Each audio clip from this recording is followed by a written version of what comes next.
try it out, try it on. If it doesn't work, don't do it. If you like it, keep it. It looks like we're off to a good start because she just described this entire video in one sentence. And with that being said, I'm Sheepdog. This is the Sheepdog Show. Aubrey Marcus, Part 2. And to really be free, you have to unprogram all of that conditioning that says a relationship should look like this certain thing and be this certain way and be happily ever after, and all the things that we're subtly and overtly conditioned by, whether it's parental pressure or just tradition or just the public social pressure or the fairy tale stories or whatever it might be. But there's so much conditioning that to really look at it and choose whatever you're going to choose, that is absolutely the most important thing, to make it a conscious choice so that you have agency and that you really have free will. Okay, so we need to make more informed decisions about our relationships, really think about them and make sure we're doing the right thing or we're entering a relationship with the right person. I can understand that. Let's hear them out. When you have a committed, deep partnership with somebody where the love is so strong and you allow them to be sexually free. Fuck me, that was a quick left turn. And you allow them to love others while still maintaining that deep love that you're describing. Right. Like, so that gives you that commitment, but then it also gives you that incredible challenge of, can I be committed with my heart still open while leaving my partner unpossessed, wild, free? You know, Jesus Christ. You know? So how do they deal with you though? Because I always get called like a beta cuck.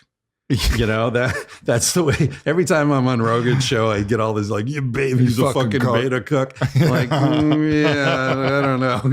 Not sure, dude. But how do they do with you? I still get called a cuck.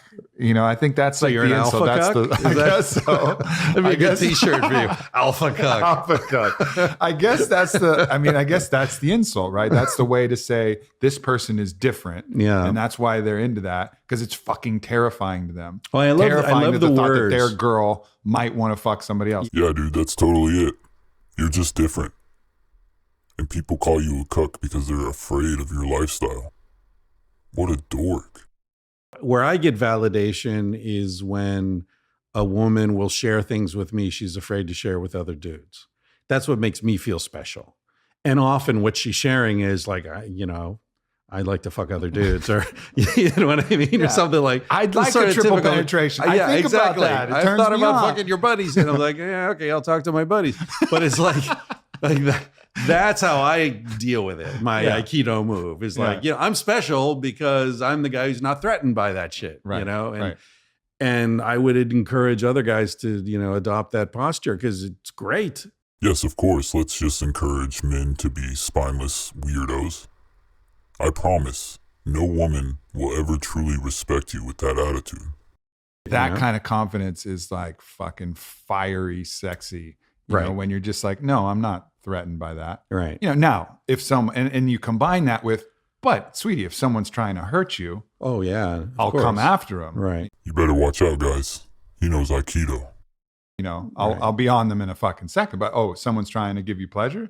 Cool. Let me bless that situation. Let me send a bottle of champagne to your hotel room. Not because I'm being a fucking sneaky about it, just because I want you guys to have a good time. Yeah. You know, and like that's, at that point, the gratitude that comes from that is like, oh shit, this person really just wants me to be happy.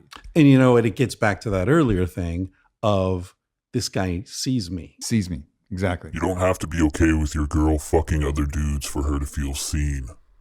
There's plenty of other ways to do that, dummies. Like, yeah, fucking, do you have a great time? Yeah, awesome. I'm so happy about it. Tell me about it. What happened? Awesome. You know, like, it's possible to be really rooting for your partner in the same way that you would root for someone that you're not attached to, that you're not looking at a mirror back at yourself and saying, am I the best lover? Am I the worthy man? Am I the worthy woman? Am I the hottest? Am I the blah, blah, blah? You know, like, we don't do that with our best friends, or we shouldn't at least, or our siblings, and we shouldn't at least. Yeah, I'm also not having sex with my best friend or my siblings. I think you're supposed to love them in a far different way than you love your spouse or partner. So I knew when I was traveling that this was a type of relationship that he wanted, and that was what he was going to create. There was no going back to a monogamous relationship. Right. So when I was traveling, I didn't meet. It was actually one of his really good friends. and he was super hot, beautiful smile, and we totally hit it off. And that was the point to where I realized, oh, I can be attracted to somebody else and want to explore that and have some fun, but still very much so love Aubrey and still want to be with him. So Aubrey wanted an open relationship. They broke up, and immediately she started hooking up with one of his best friends. And now she's decided that she's okay with the open relationship. Nice. And he has my heart. So when I came back, that's when we decided, okay, he was like, I still want to be with you. I still really wanted to be with him, but he was already seeing somebody else. And so if we were going to get back into a relationship with each other, then it was under an open relationship container. These fuckers love to use this word container as a descriptor for boundaries and rules. It's some new age nonsense if you ask me. Right. Okay. So in a sense, he kind of went first the second time around. Well, we Because both kind of went at the same time because she was hooking up with one of my best friends. while she Yeah, was but we were traveling split too. up. We weren't together. I understand. Yeah. And that's one of the reasons why I'm still with Whit, and our relationship now is probably better than it's ever been. It's had its trials and tribulations and tough times, but we're able, if we have that thing that catches our eye, which used to cause me to break up with my girlfriend and be like, no, I'm gonna this fucking thing. I know I want this thing for sure. Well, now we just go experience that thing, and most of the time we find out like, oh no, what we have is actually doper. Right. So fuck having willpower and dedication, being committed to someone. Just go out and try it out. Like, why not just fall victim to your desires at a whim and not try to control them at all? In our relationship, we've gotten to this place of impeccable honesty, like where we have to know. Yeah. Like, I mean, I would love it if I got turned on by like stories of her having sex with people, but it actually just makes my stomach turn and makes me want to vomit for the most part. That sounds like a sign or like a natural instinct. But of course, we have to destroy those instincts if they interfere with pleasure. But what I do like knowing is I like knowing why she likes him. Like, I really like to understand from her perspective, like, what are you doing that? What are you getting out of it? Where are you from? Because when I see her and I understand her, then it makes total sense and I'm not stressed. I'm not fabricating in my mind, oh, it's because he's got that fucking 14-inch hammer. I know he does. And that's why. It's like most of the time it's like, no, he's a nice guy and we have fun and it's like really simple. It's like, but if I don't understand that, it's like fucking for sure the 14-inch hammer. Like I know. And I'm inspecting for damage done by the hammer. Like, did everything explode down there? Because I don't understand it. He must have the fucking hammer of Thor that he's bringing. So the imagination ends up making it way worse than just seeing from her perspective, oh, I dig him because he's like that. Yeah. And maybe he is good in bed. And I was like, oh, cool. I hate to be the one to tell you this, man, but it was always about the 14-inch hammer. You know what I've realized is that the closer I am with someone, the easier it is for me to enjoy Whitney being with them. Wow. Like, because that is, if it's some stranger, this is the example that I always use, a classic example. Let's say I have a Lamborghini, right? Whitney's my Lamborghini. Oh, no. Now, if I have a really close friend who wants to give it a ride and drive around in it, hey man, here's the keys, go for it. I trust that he's not going to fucking smoke in the car. He's not going to run into curbs. And if he does, he's going to tell me, he's going to like respect it. And I'm happy that he's going to get to enjoy the car, even if he's putting miles on it, whatever, So there's love for the person who's actually enjoying the thing that I love, the thing that's precious to me.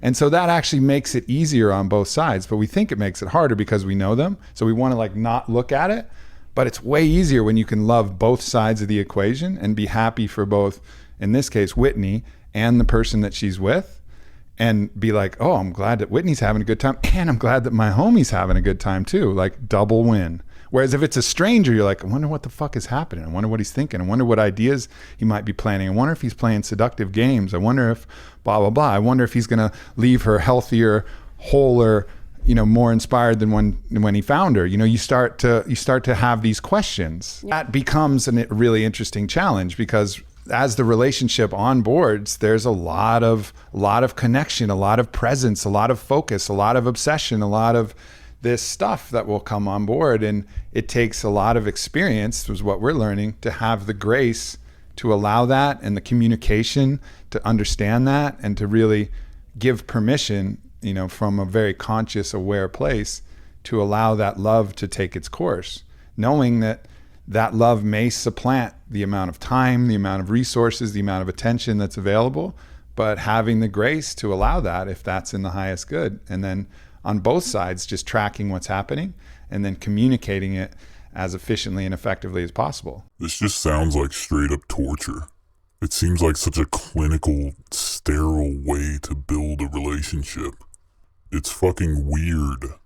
And we've fallen on our face 100 times, you know, with all of these imagine. different, At least. yeah, with all of these different ways that we've had to deal with it. But, you know, fundamentally, I think we've both arrived at the conclusion that it is absolutely possible to deeply love more than one person at the same time, just like a mother can love more than one child at the same time. You know, like love is not something that has to be given just to one. It can be experienced in the wild when you open your heart to whoever you're with. And the great mystics will say that you can love everybody that way, that the sun does not, you know, decide which people that it shines on. The rose does not decide which people gets its scent. You know, it just loves. It's just is love. Right. And I think this is a way to know that, even though there are select people that get it, but you start to understand that this love is a universal force that is in absolute abundance. I don't even know what to say about this dumb shit anymore. I would be with multiple people and I would never let them close enough in. About a year and a half, I'd wake up bored out of my mind, and there was nothing wrong with the person I was laying next to other than my own blocks and my own fears and my own insecurities. This guy looks like he's in hell right now. Her voice is piercing his soul. And what helped me break that was this open relationship, because it highlighted all of that. And I don't think I would be as open as I am today, or know myself as much as I know today, without being in an open relationship. And I think you can get there multiple ways, just like you did. For me, this is the way that it really shed light on all of my shit. And you have to constantly work for it. And so now for me, I'm the most open that I've ever been in my entire life because of this type of relationship. Wow, that's interesting. Mm-hmm. That openness is a black hole that you've created deep down in your soul. You were in an open relationship for 7 years that bared no fruit. That's not an accomplishment. You didn't learn anything. And it's actually something else that was really interesting for me that people think is, they don't put the two and two together, is my whole life growing up, I was always very competitive with women. And I feel like we're taught that. We're supposed to be competitive. We don't want to steal my man. We don't want them to have the better purse. We don't want them to drive the better car or be prettier or more younger or whatever it is, have the better body. And that was always my mindset growing up. So coming into this relationship, you would think it would make me more competitive with other females. When in reality, all it did was force me to have the difficult conversations and look at my shit and them look at theirs, and us come together and be vulnerable with each other, because vulnerability is what creates the connection anyways. Right. And so now I have a girl tribe that is incredibly deep and open and fun and loving and supportive. And I think a lot of that has to do with just through the open relationship and seeing that. You're the queen of the tribe, stupid. Of course you're not competitive with the other girls. Could you imagine if she was number 2 or number 3 in their little harem? She'd be real competitive then. And many of Whitney's friends were my former lovers, my ex-fiance, the first lover that I had, the other different people who I've had romantic connections with are Whitney's, a lot of Whitney's closest inner circle of friends. Wow. And I think that's the so that you guys are next level. But that actually makes it the most virtuous and healthy, because I think that actually is our biological design, is that we share within the tribe. So the fact that these women are part of her tribe, it makes the whole thing a lot easier. And it makes. But let me just say, that's not how it first started. Well, look at how miserable this fool is when she speaks. This is my biggest problem with all this, is that neither one of them are happy, but they're selling it to you like it's the greatest thing in the world. Like their relationship has transcended all other relationships. It's bullshit. All they will ever say is that it was just a part of their journey. They don't have any duty or obligation to steer people in the right direction, admit when they're wrong, admit when they have advised or preached things that are very wrong. back to the fucking, like, I think just now having a group of girlfriends that now everything is, because I'm in an open relationship and we've collapsed a lot of the jealousy structures and collapsed a lot of the things. Like the truth about what is being expressed, what their urges are, what their feelings are. You know, I get to basically like be one of the girls at a girls' brunch where they don't hold back what they're talking about. Right. And girls and guys are equally savages. You know, and I think that's the moral of the story. Everybody likes to fuck. And everybody likes to fuck in like as big a way as you could possibly imagine. And typically that's the case. And there's nuances and subtleties in the motivation. And of course the ego gets involved and there's validation fucking and there's all kinds of complicated things. But I think to at least understand it's absolutely necessary to understand the basic biological impulses. Here we go again with the biological impulses. We're supposed to embrace our animal instincts, but only when it comes to pleasure. Everything else you have to destroy, dissolve. There will be no fear, no shame, no guilt. You can only allow and act upon the instincts that make you feel good. Isn't it funny how we, like, men get all hung up on dicks? Yeah. You know, it gets back to that gangbang thing. Like, you know, here we are, a couple of straight dudes. We're watching like 5 dudes and a woman. Like, what is wrong with us? Like, we're obviously dick obsessed in some weird straight way. And it's funny because, like, you know, based on my research, I probably know more about dicks than any straight guy around. So if a woman's like, oh, it's big, like, baby, I know exactly where it falls on the spectrum. Believe me. Listen, I got science behind it. Humans, of bonobos, of gorillas. Come on. And it's a donkey dick? Yeah. So I hope so.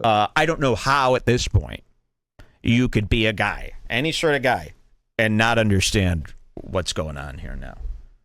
Okay? So I'd like you guys just to give him a chance